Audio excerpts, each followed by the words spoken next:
লা ইলাহা ইল্লা আনতা সুবহানাকা ইন্নী কুনতু মিনাজ জালিমিন।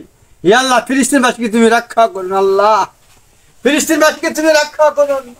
লা ইলাহা ইল্লাল্লাহ মুহাম্মাদুর রাসূলুল্লাহ। এবার তুমি কই যাও? আব্বা, কর্মসূচি যেটা কিসের কর্মসূচি? ইসরায়েলি বাহিনী অব্যাহত অগ্রসরের বিরুদ্ধে এবং গাজার গণহত্যার বন্ধের দাবিতে আজ 7 এপ্রিল সারা বিশ্বে পালিত হচ্ছে নো ওয়ার্ক নো স্কুল কর্মসূচি। সেই কর্মসূচিতে আমি যাইতেছি। আব্বা, যাসনি বাবা তুই? না আব্বা, আপনি নিষেধ করবেন না। না, তুই যাসনি, তোকে যাওয়া যাবে না। তারা বিশ্বের সব মুসলমানদের আহ্বান জানিয়েছে সব ধরনের কর্মস্থল, শিক্ষা প্রতিষ্ঠান, অফিস আদালত বন্ধ রেখে গণহত্যার বিরুদ্ধে অবস্থান নিতে বলেছে।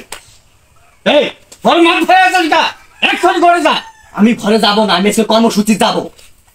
যাওয়া যাবে না। আমি যাব। আরে বাবা, ইহুদি খুব শক্তিশালী, ওদের বিরুদ্ধে আমরা যুদ্ধ করতে পারবো না, এখনো সে আমাদের শক্তি হয়নি। আব্বা, আপনি মনে হয় ভুলে গেলেন প্রায় 313 জন মুসলমান বদরের যুদ্ধে যুদ্ধ করে বিজয় লাভ করেছেন, কিন্তু আজ সংখ্যায় আমরা প্রায় 200 কোটিরও বেশি মুসলমান। 200 কোটি মুসলমান বেশি হলো 97 লক্ষ ইহুদির নিকট তারা আজ খড়কুটোর মতো। কথা শত মুসলিম কালকে তাদের উপরে তাকিয়ে আছে। আমরা মুসলমান জাতি লজ্জিত।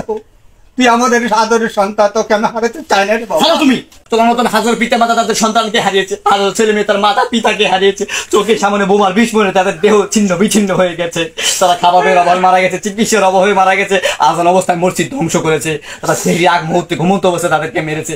আমি মুসলমান জাতি হিসেবে লজ্জিত, আমি আর ঘরে বসে থাকতে পারবো না। আমি চলে গেলাম। আব্বা, আমার জন্য দোয়া করবেন।